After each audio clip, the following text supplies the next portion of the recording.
All right. Let's talk power. Power. The kind of power that lets you, live comfortably off-grid, Off-grid, right. whether you're in a van life, Right. RV, or even just dealing with a power outage at home. Yeah, at home too. That's right. And for this episode, we're going to be taking some inspiration from Darren over at Odyssey Camper. Odyssey Camper. He's put together a system that is both powerful and practical. Yeah. And he's all about that DIY, budget-conscious approach, which I love. That's fantastic. Yeah. What I'm impressed by is how he's really not just cobbled things together, but he's thoughtfully designed a system with multiple layers of redundancy. Yeah. So if one power source isn't available, he's got backups in place. Yeah, and that's essential, I think, for that peace of mind off-grid. Okay, so let's break it down. Right. The heart of this system is the EcoFlow Delta 2. Uh-huh. Now, for those unfamiliar, this is a portable power station. Yep. There's basically an all-in-one powerhouse. Yeah. You got your inverter. Inverter. Solar charger. Multiple outlets. Multiple outlets. It's like the Swiss Army knife of off-grid power. Absolutely. It's a fantastic foundation to build upon because it's so user-friendly. Yeah. And you don't need a ton of separate components, which is key in a small space like a van. Right. But what's really cool is how he's built upon this foundation to create something truly unlimited. Right. This isn't just about keeping your phone charged. Yeah. We're talking about, induction cooktops, cooktops, entertainment systems. Yeah. The kind of stuff that makes off-grid living feel like, well, not roughing it at all. Not roughing it at all, right? And that's where his charging strategy comes in. Yeah. This is what really elevates the setup beyond the basics. That's right. Okay, so let's walk through these charging options. Okay. The most obvious one is solar power, right? Solar. Perfect for sunny days. Of course. But what about when the sun isn't cooperating? That's where the beauty of a multi-layered system really shines. Right? It does. So Darren can plug his EcoFlow into AC power if he's at home Right. or at a campsite with hookups. Sure. That gives him a quick recharge option when he needs it. When he needs it. Okay, Yeah. so solar for when it's sunny, Right. AC power for quick top-ups. Yeah. What else? Well, he's also got the option to use his vehicle's battery for a boost Okay. via 12-volt power. Uh-huh. This is a great option for emergencies. Yeah. Or if he needs a little extra juice on the go. See, this is what I mean by redundancy. Yeah. He's got options He does. for pretty much any scenario. Yeah, for sure. Oh, wait, there's more, right? There is more. Tell me about this secret weapon I keep hearing about. The secret weapon. This is where it gets really interesting. Uh-huh. Even with solar, AC, and 12-volt charging, No? there are times when you need a reliable source of power Yeah. that's not dependent on the weather or the location. Uh-huh. So how does the generator fit into this whole setup? It acts as a backup power source Okay. for the EcoFlow Delta 2. Got it. If his solar panels aren't generating enough power, Uh-huh. or if he's boondocking somewhere without hookups, Right. he can simply fire up the generator Okay. and recharge the EcoFlow. Then the EcoFlow powers everything else. So it's like a chain reaction. Yeah, a chain reaction. Generator charges EcoFlow. Right. EcoFlow powers the whole shebang. Exactly. And propane is pretty readily available, right? It is. Making it a practical choice for extended off-grid living. Yeah, absolutely. One thing that struck me about Darren's approach Yeah. is how he's really maximized efficiency, Yeah. especially with the generator. Yeah. He's found a way to use a smaller, more portable generator, Mm-hmm. which is ideal for van life, Of course. where space is at a premium. Small space. Now, that's smart. It is. But I'm guessing a smaller generator means slower charging. It could, yeah. How does he get around that? Well, he uses a technique called voltage boosting. Voltage boosting. Essentially, he's converting the 12-volt output from his battery to a higher voltage, Okay. which allows for faster charging of the EcoFlow. Okay, now hold on. Right. That sounds a bit technical. It can be, yeah. Can you explain that in a way that even I can understand? Sure. Think of it like this. You're trying to fill a pool with water. Okay. A garden hose will eventually get the job done, Yeah. but a fire hose will fill it up much faster Okay. because it can deliver more water at once. Uh-huh. Voltage boosting is like switching from a garden hose to a fire hose. Right. You're increasing the flow rate of electricity, Got it. which leads to faster charging. I get it. There you go. So the voltage converter Yeah, acts like the fire hose in this scenario. it does. That's pretty clever. It's a neat trick. But honestly, I'm surprised the EcoFlow allows for that. Well, it has limitations on how much current it can accept Okay. from various sources. Uh-huh. But Darren found a way to bypass that Really? with a little DIY hack using an XT60i cable. Okay, now you've got me curious. Right. What in the world is an XT60i cable? It's a type of connector, Oh. often used for high current applications. Hmm. It has a built-in resistor that signals to the EcoFlow that it's receiving power from a solar panel. Okay. By creating his own XT60i cable. Uh-huh. Darren can trick the EcoFlow into accepting a higher charging rate from his solar panels. So it's like he's found a secret backdoor to unlock the EcoFlow's full potential. He has. That's a great way to put it. I'm loving this guy's ingenuity. Yeah, he's quite resourceful. But honestly, Yeah. this all seems pretty advanced. Yeah. Would you say this is something that a beginner could tackle? Absolutely. Darren's approach is all about starting with the basics Okay. and then gradually building upon them. You don't need to implement all of these tricks right away. That's reassuring. Yeah. So if someone is just starting out, Right. where would you recommend they begin? Well, Should they just go all in on the EcoFlow Delta 2? EcoFlow is a great starting point. Yeah. It's user-friendly, Yeah. versatile, Uh-huh. and it can be expanded upon Okay. as your needs grow. Right. But before you even buy anything, Yeah. the most important thing is to assess your power needs. Makes sense. Yeah, Figure out what you actually need to power. right. Then you can tailor your system accordingly. Absolutely. What would you say are some of the common mistakes Oh, that's a good question. people make when putting together an off-grid power system? One of the biggest mistakes is underestimating their power consumption. Oh, okay. People often forget to factor in things like laptops, phones, lights, Uh-huh. even small appliances like coffee makers or blenders. Oh, I can definitely see that happening. Yeah, it's easy to focus on the big appliances Right. and forget about the little things that add up. Right. Another common mistake is not considering redundancy. Redundancy, yeah. What happens if your solar panels aren't getting enough sunlight Uh-huh. or your generator fails? Right. Having backup charging options is crucial Got for it. peace of mind, Yeah. especially if you're relying on the system for essential needs. Right. It's like having a spare tire in your car. It is, exactly. You might not need it often, but you'll be glad you have it when you do. You sure will. Exactly. And speaking of essentials, Yeah. another factor to consider is the type of battery chemistry. Yeah. Darren uses lithium batteries, Right.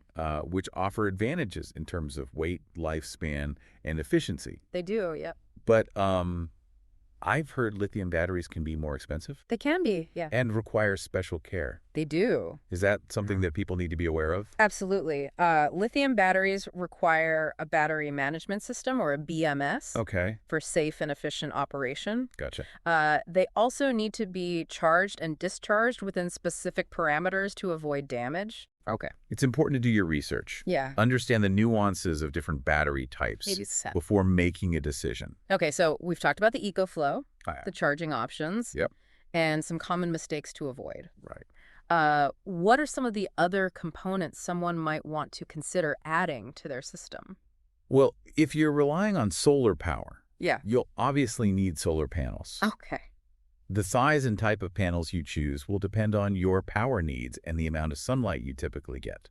And what about inverters? Yeah. I know those are important for converting DC power to AC power, Right. which is what most household appliances use. Exactly. The EcoFlow Delta 2 has a built-in inverter. Okay. But if you're using a different power station or building your system from scratch, Uh-huh. you'll need to factor in an inverter. Right. It's important to choose an inverter that can handle the wattage of the appliances you plan to run. So it sounds like there's a lot to think about. When putting together an off-grid power system, Yeah. but it also sounds incredibly empowering It is. to be able to create a system that meets your specific needs Uh-huh. and allows you to live more independently. Absolutely. And one of the things I love about Darren's approach is that he emphasizes the importance of learning and experimenting. Right. He encourages people to start with the basics, do their research, Mhm. and not be afraid to get their hands dirty. Right. He's all about that DIY spirit, which I think is so inspiring. Yeah. It's not about having all the answers right away. No. It's about being willing to learn and adapt as you go. Exactly. And that's what makes this whole journey so rewarding. It's Yeah. about taking control of your energy destiny Right. and creating creating a life that's more aligned with your values and aspirations. All right. Well, we've covered a lot of ground in this first part of our exploration of unlimited power. You have. But we've only just scratched the surface. We've only just begun. In the next part, we'll delve deeper into some of the more technical aspects of Darren's system, Right. including how he optimizes charging rates Right. and chooses the right components for his specific needs. Sounds good. Stay tuned. It's going to get even more interesting. Can't wait. Welcome back. I'm ready to get into the nitty-gritty of Darren's system. All right. You know, in the last part, you mentioned Yeah, he does some pretty clever things he does. to optimize his charging rates, especially with that smaller generator. Right, and that's where understanding the concept of current comes in. Okay. It's not just about voltage, which is the force pushing electricity, Uh-huh. but also the rate at which it flows, Okay. which is the current. Okay, so give me the ELI5 version of current, ELI 5, all right. because electricity isn't exactly my forte. Sure. Imagine a pipe Okay. carrying water. Okay. The wider the pipe, Yeah. the more water can flow through at once. Uh-huh. Current is kind of like the width of that pipe. Okay. For electricity. Okay. The EcoFlow Delta 2 has limitations on how much current it can accept from different sources. So even if we boost the voltage with a converter like we talked about before, Right. we're still limited by how much current the EcoFlow can handle. Exactly. You're still limited by that current. Okay. But Darren, being the resourceful guy he is, Yeah. he found a workaround for this, especially when it comes to solar charging. You're talking about that XT60i cable hack, right? That's right, the XT60i cable hack. I'm still a little fuzzy on how that actually works. Okay, think of it as a way to trick the EcoFlow. Okay. The XT60i cable has a resistor Uh-huh. that tells the EcoFlow it's receiving power from a solar panel, Okay. allowing it to accept a higher charging rate than it normally would. So it's like he's bypassing the EcoFlow's built-in limitations He is. and unlocking its full potential for solar charging. Precisely. Wow. Now, this level of tinkering might seem intimidating, Yeah, a little bit. but it highlights a key point. Understanding these principles of voltage and current Mm-hmm. empowers you to fine-tune your system for maximum efficiency. So for someone starting out, Mm-hmm. what are the key things to consider when choosing components? Oh, that's a great question. I imagine it's more than just picking the biggest solar panel It is. or the beefiest generator. It's not just about going big. You're absolutely right. Right. The first step is to honestly assess your power needs. Okay. List out all the appliances you plan on using Mm-hmm. and how much power each one draws. So, like, if I'm a coffee addict, If you love your coffee, I need to factor in my coffee maker's wattage you got it, along with everything else. along with everything else. Okay.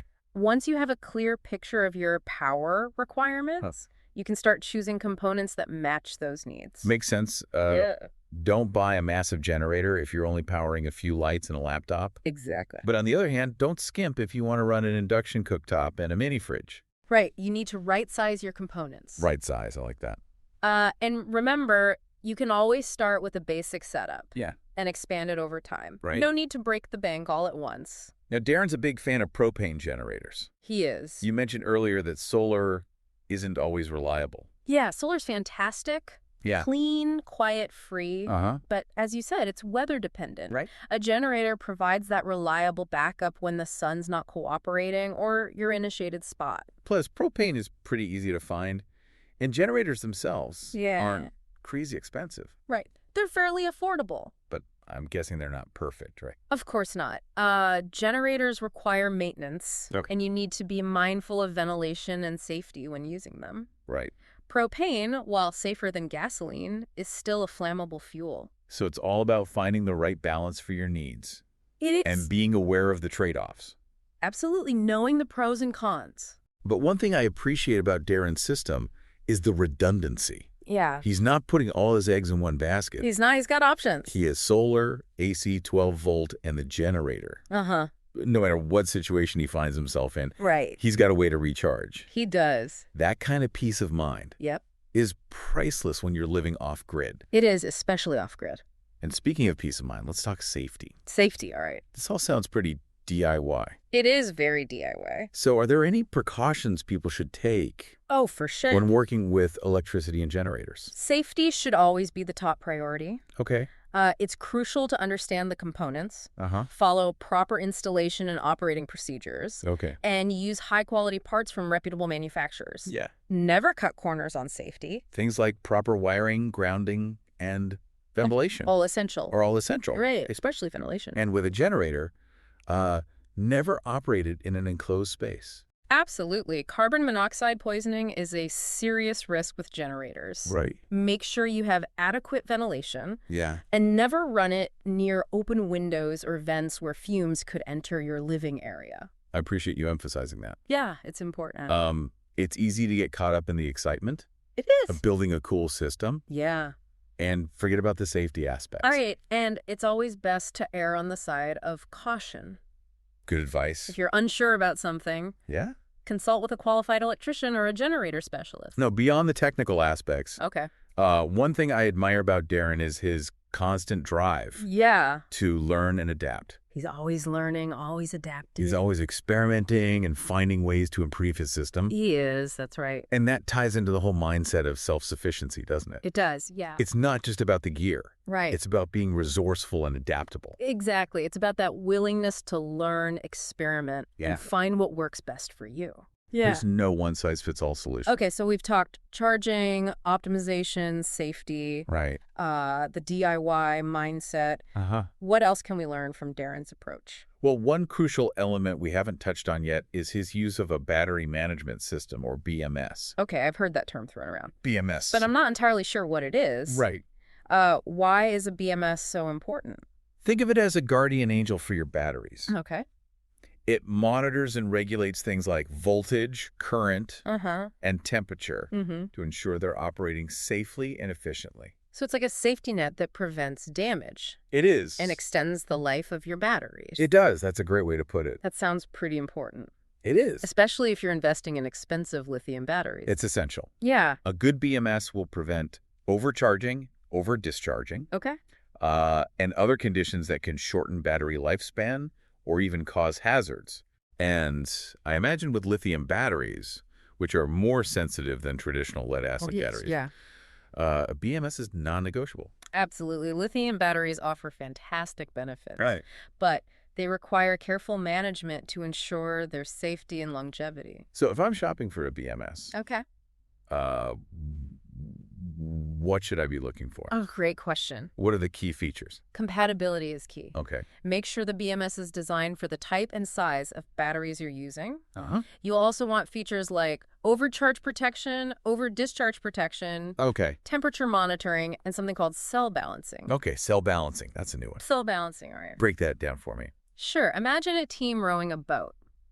Okay. If everyone's pulling their weight evenly, Yeah. you move forward smoothly. Uh-huh. But if one person slacks off, Right. the boat goes off course. Yeah, makes sense. Cell balancing ensures all the individual cells within a battery pack Uh-huh. are charged to the same level, preventing imbalances that can reduce performance and lifespan. So it's about keeping everything in sync and working harmoniously Exactly. for optimal battery performance. For optimal battery performance. Now, we've covered a lot of ground here.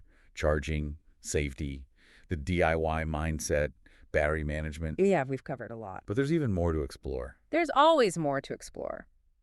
All right, we're back, ready to wrap up our exploration of unlimited power with Darren from Odyssey Camper. Yeah, it's been quite a journey, hasn't it? It has. We've gone from the basic components Yeah. to DIY hacks, Yeah. even delved into those intricacies of battery management. I feel like I've learned so much about not just the how-tos, Mm-hmm. but also the whys behind building a robust off-grid power system. Yeah, that's what we aim for, empowering you to understand the principles Yeah. and make those informed decisions when it comes to your energy independence. So as we approach the finish line of this episode, Yeah. What are some key takeaways you hope our listeners are walking away with? I think the biggest one is that unlimited power Yeah. isn't some far-fetched dream Right. reserved for, tech wizards. Right. It's achievable Yeah. for anyone willing to put in the effort and learn the ropes. Darren's story is proof of that. Absolutely. He's not an engineer. No. He's just a guy with a passion for van life Mm-hmm. and a willingness to get his hands dirty. And he's so generous in sharing his knowledge through his blog and videos. Absolutely. Those resources are invaluable Yeah. for anyone starting out. Yeah, and what I appreciate about his approach is that he emphasizes that there's no one-size-fits-all solution. That's right. It's about understanding your needs, your priorities, and your budget. Exactly. You can start with a core setup, like the EcoFlow Delta 2, and expand it gradually as you learn and your needs evolve. That's like building with Legos. I like that analogy. It is. You can create a system that's perfectly tailored to your individual lifestyle. To your lifestyle. Exactly. And speaking of lifestyle, that's another key takeaway, right? Yeah. This isn't just about the technical aspects. No. It's about the freedom and flexibility that unlimited power unlocks. That's right. The freedom. Imagine being able to work remotely from anywhere. Yeah. Travel off the grid. Or even just have peace of mind during a power outage at home. Exactly. That's the real power of this, isn't it? Yeah. It's not just about the watts. Yeah. It's about the possibilities that opens up. I think for a lot of people, the biggest hurdle is that initial feeling of overwhelm. Oh, yeah. Like, where do I even begin? Where do I start? It's understandable. Yeah. But remember, you don't have to do everything at once. Right. Start with small steps. Yeah. Do your research. Okay. And tap into that wealth of information available online. Darren's website and YouTube channel are great starting points. They are, yeah. And there are tons of forums and communities dedicated to van life, RV living, off-grid living. Lots of resources out there. Connecting with others who have already gone through this process is invaluable. It is. You can learn from their experiences. Yeah. Get advice and find encouragement. And don't be afraid to experiment. Don't be afraid. That's how you really learn and discover what works best for you. Exactly. Embrace the journey, the challenges, and the triumphs. It's all part of the adventure. Well said. So, as we wrap up this episode, All right. I want to leave our listeners with a question to ponder. I'm all ears. If power wasn't a limitation, where would you go? Ooh. What would you do? Good question. What dreams would you finally have the energy to pursue? Those are powerful questions. Yeah. Ones that I hope will inspire our listeners to explore that world of unlimited power and see where it takes them. Who knows? Maybe one day we'll be featuring your story on the Deep Dive. That would be fantastic. I'd love that. All right. So until next time, keep exploring. Keep exploring. Keep learning. Keep learning. And keep pushing the boundaries of what's possible. Push those boundaries. Thanks for joining us on this deep dive into unlimited power. Thanks, everyone. Remember to check out OdysseyCamper.com and the Odyssey Camper YouTube channel. Yes. For more inspiration from Darren. He's a great resource. And be sure to subscribe to the Deep Dive. Yes. Subscribe. For more explorations of fascinating topics. We'll see you next time. Until next time, happy adventuring, everyone.